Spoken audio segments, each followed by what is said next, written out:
இயேசு ஆமா இயேசுவை ஏற்றுக்கொண்டு வெறுப்பேற்றுவாங்க, கிண்டல் அடிப்பாங்க, கேலி பண்ணுவாங்க.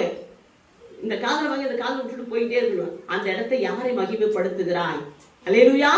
நீ யார் பக்கம் நிக்கிறாய்? அந்த மனுஷன் பக்கம் போய் நிக்கிறியா இல்ல கடவுள் பக்கம் போய் நிக்கிறியா? அவங்க எதனா நினைப்பாங்க, தப்பா நினைப்பாங்க. இது தாழ்த்தப்பட்ட ஜாதி போற இடம். உயர்ந்த ஒருவேளை நீ உயர்ந்த ஜாதியா இருந்தா கூட சர்ச்சுக்கு ஏடாதே அவங்களாம் தாழ்த்தப்பட்ட ஜாதி போற இடம். நம்மளாம் பெரிய உயர்ந்த ஜாதி. அன்னைக்கு அடிபட்டு ஊந்து கிடப்பான். உயர்ந்த ஜாதின்றவனுக்கு ரத்தம் தேவைப்படும். அப்ப எந்த ரத்தத்தை கொடுக்க முடியும்? இது எந்த ஜாதி பிரகாரமான ரத்தம் இருக்கும்? இது இந்த ஜாதி ரத்தம், அந்த ஜாதி ரத்தம், இந்த ஜாதி ரத்தமா இருக்கும். யார் ரத்தம் கொடுக்குறோம் அதெல்லாம் வாங்கி ஸ்டோரேஜ் பண்ணி வச்சு அந்த நேரம் நமக்கு ஏற்றி விடுவாங்க. அல்லேலூயா. இது மனிதர்களால் உண்டாக்கப்பட்டது ஜாதி. ஜாதி எல்லாம் ஒன்றும் கிடையாது. அப்ப உயர்ந்த ஜாதி இருக்கிற நீ ஏன் சொல்ல ஜாதி உயர்ந்த ஜாதியா இருந்தா அவங்க சர்ச்சுக்கு போறாங்க நினைக்க போறாங்கன்றதுனால அவங்களுக்கு ஏற்ற மாதிரி நம்ம பேசக்கூடாது. அல்லேலூயா.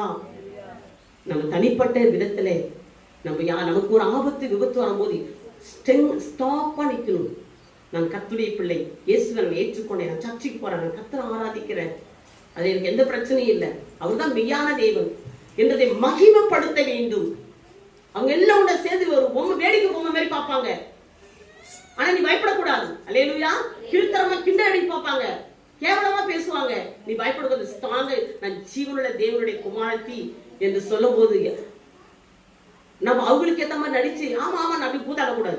நம்ம ஸ்டெடியா நிற்கும் போது கர்த்தர் பாப்பா என் பிள்ளை அந்த இடத்துல எனக்காக வைராக்கியமா நிற்கிறார். அல்லேலூயா. கர்த்தருடைய பிள்ளைகளை விக்கிரக ஆராதனைகளுக்கும் ஒரு பொங்கலுக்கும் ஒரு தீபாவளிக்கு அங்க இங்க சொந்தக்கார மத்தியில் பணக்காரங்க ஒருவேளை உங்க தங்கச்சி அண்ணன் யாரா பணக்காரா இருப்பாங்க. அவங்க சொல்லுவாங்க இந்த கல்புரத்தை கொடுத்துருவாங்க. ஐயோ அவன் கல்புரம் கொடுத்தாதான் பணம் கொடுப்பான்னு சொல்லிட்டு கல்புரத்தை கொடுத்துடக்கூடாது. அல்லேலூயா. பணம் ஏன்னா அவன் விட்டுட்டா பார்க்க தரமாட்டானுவா, சர்ச்சுக்கு போன தரம் அப்படியெல்லாம் நிற்கவே கொடுக்க. கர்த்தர் வேற வேலை உனக்கு பணம் கொடுப்பார், வேற வேலை உனக்கு பணம் கொடுப்பார். ஆண்டவர் வேலை போயிடுன்னு நினைச்சிடக்கூடாது. வேலை போய் நினைக்கவே கூடாது. எங்களுடைய கம்பெனியில சொல்லியிருக்கேன், என்னுடைய சாட்சி தான் உயிருள்ள சாட்சி. நான் சொல்ல வேற ஒரு சாட்சி எனக்கு தெரியாது. என்னுடைய வேலையில உங்களுக்கு ஞாயிற்றுக்கிழமை சர்ச்சுக்கு வா, ஞாயிற்றுக்கிழமை அன்னைக்கு சர்ச்சுக்கு தான் வரணும், வேலைக்கு போகக்கூடாது என்று வேதம் சொல்லுகிறது. சபை கூடி வருது, சிலை விட்டு விடுவதை விட்டு விடாதீர்கள். சபை கூடி வரும், ஞாயிற்றுக்கிழமை அன்னைக்கு சபை கூடி வரும். சட்டம், வேத சட்டம். அதை மீறி அல்லேலூயா கம்பெனியில வேலை வச்சாங்கன்னு சொன்ன உடனே நாங்க லீவ் போட்டுட்டு நாங்க வேலைக்கு சர்ச்சுக்கு போயிட்டோம்.